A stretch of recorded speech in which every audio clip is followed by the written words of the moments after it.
Hello student, आज आम गोटे इंटरेस्टिंग टॉपिक पढ़ा जाऊँ पार्लियामेंटारी मोनार्की।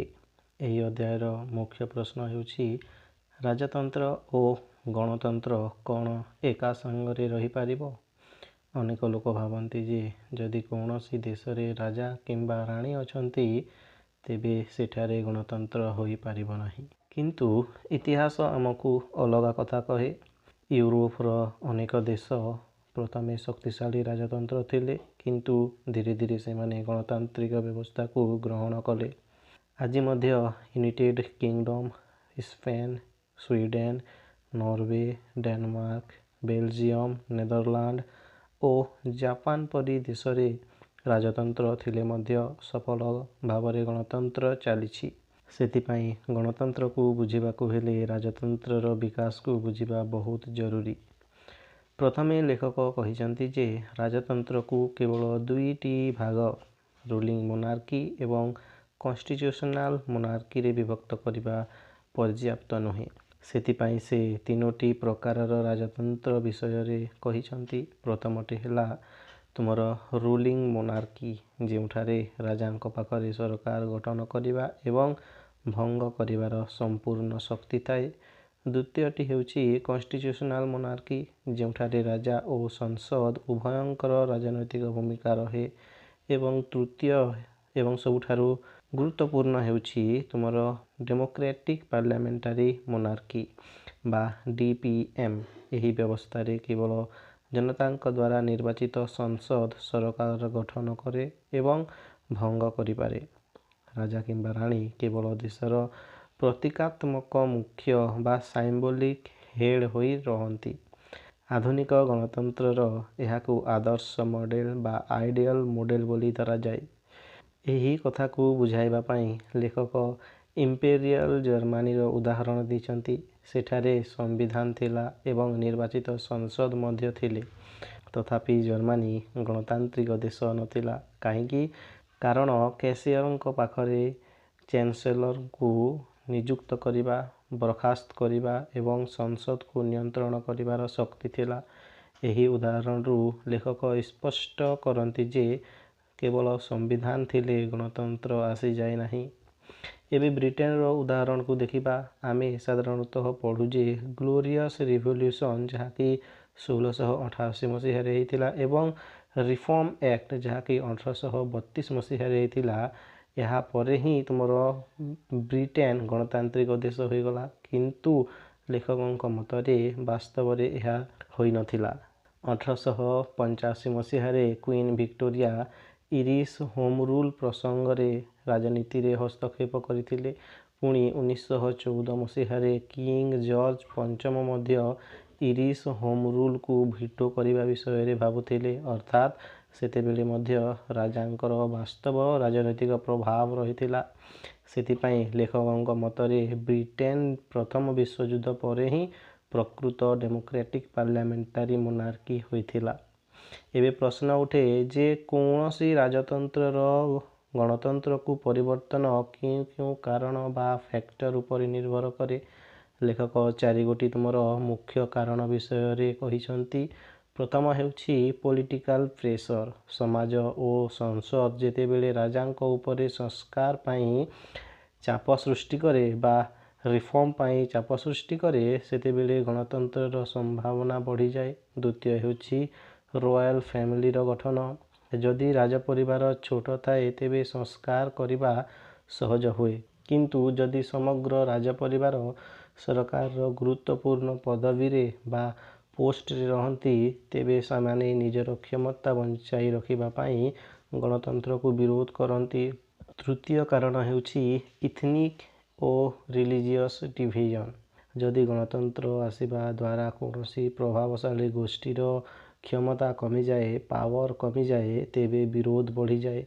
चतुर्थ कारण हेउछि इंटरनेशनल एनवायरनमेंट। जदि शक्तिशाली विदेशी देश माने गणतंत्र को समर्थन करंती तेबे परिवर्तन सहज हुए, किंतु सेमाने जदि एकछत्रवाद बा मोनार्की को समर्थन करंती तेबे संस्कार करिबा कष्टकर होई पड़े बा रिफॉर्म आनिबा कष्ट होई जाए। यहाँ पर लेखक पश्चिम यूरोपर अनुभव विषय रे कहिसंती।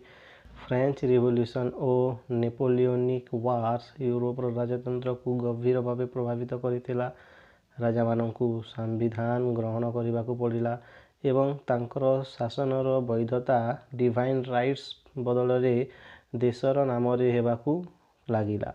परे प्रथम विश्वयुद्ध परे रोमानोव, होहेंजोलर्न, हासबर्ग एवं ऑटोमान परी शक्तिशाली राजवंशर पतन हैला। ब्रिटेन, डेनमार्क और स्वीडेन परी देश रे मध्य गणतंत्र गोटे दिन रे आसी नथिला। वर्ष वर्ष धरी राजनैतिक संघर्ष, संस्कार और जनसाधारण चाप परे से माने डेमोक्रेटिक पार्लियामेंटारी मोनार्की होई पारिथिले। एबे लेखक आरब वर्ल्ड विषय रे कहिसंती एवं पचारुछंती जे यूरोप रे राजतंत्र गणतंत्र रे परिणत हैला किंतु आरब देश मानकरे एपरि काहींकी हैला नाही। तांक मतरे एहार सबुठारु बड़ कारण हेउछि बड़ बड़ राजपरिवार और सरकार उपरे सेमानकर नियंत्रण। यूरोप रे प्रायतः केवल राजा गुरुत्वपूर्ण थिले किंतु आरब देश मानकरे समग्र राजपरिवार, सेना, अर्थ विभाग और सरकार मुख्य पदवी गुड़िकू नियंत्रण करुथिले। सेथिपई सेमाने जनतांक द्वारा निर्वाचित संसद को वास्तव क्षमता देबाकू चाहंती नाही। लेखक यह मध्य स्पष्ट करिसंती जे इस्लाम गणतंत्रर विरोधी नुहे। एहार प्रमाण भावे से इंडोनेशिया, तुर्की, सेनेगाल और अल्बानिया परी मुस्लिम अधिक जनसंख्या थिबा गणतांत्रिक देश मानकर उदाहरण देइछंती। अर्थात समस्या धर्म रे नुहे बरं राजनैतिक व्यवस्था रे अछि।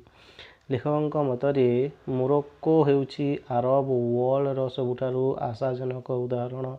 स्पेनर गणतांत्रिक परिवर्तनर प्रभाव राजा मोहम्मद षष्ठनक संस्कारमूलक भावमूर्ति, संसद निर्वाचन और सक्रिय राजनैतिक दल मोरक्को को डेमोक्रेटिक पार्लियामेंटारी मोनार्की आड़कू नहीं पारे। जदि भविष्यत रे कौनसी राजनैतिक संकट आसे तेबे राजतंत्र गणतंत्र को समर्थन करी निजर सम्मान और स्थान को बजाय रखि पारिबो। तापरे कुवैत रो उदाहरण आसे। कुवैत रे स्वाधीन निर्वाचन, संसद एवं सार्वजनीन प्राप्त वयस्क मताधिकार परी गणतांत्रिक वैशिष्ट्य पूर्वरु अछि। संसद मंत्री माननकु प्रश्न मध्य करि पारे तथापि कुवैत एपर्यंत डेमोक्रेटिक पार्लियामेंटारी मोनार्की होई पारि नाही। कारण सभा राजपरिवारर प्रधानमंत्री एवं मंत्रिमंडलर मुख्य पद गुड़िकू निज नियंत्रण रे रखिछंती। जे पर्यंत एही नियंत्रण रहिबो से पर्यंत पूर्ण संसदीय गणतंत्र संभव नुहे। शेषरे जोर्डान विषय रे आलोचना करा जाइछि। जोर्डान रे तैलर अभाव थिबारु सरकार कर उपरे निर्भर करे बा टैक्स उपरे निर्भर करे एवं इंटरनेशनल मॉनेटरी फंड रो चापरे संस्कार करिबाकू पड़े। किंग अब्दुल्ला सेकेंड गणतंत्रर गुरुत्व बुझंती किंतु से सुरक्षा और आंचलिक अस्थिरता को अधिक प्राथमिकता दियंती। यह सहित ईस्ट बैंकर और पैलेस्टाइन मध्य थिबा ऐतिहासिक जातिगत विभाजन एवं 1970-71 गृहयुद्ध परी घटना गणतंत्र दिगरे परिवर्तन को आहुरी कष्टकर करि देइथि।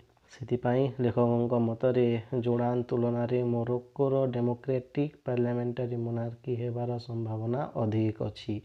तो सांगमाने यही संपूर्ण अध्यायर निष्कर्ष बहुत सरल अछि।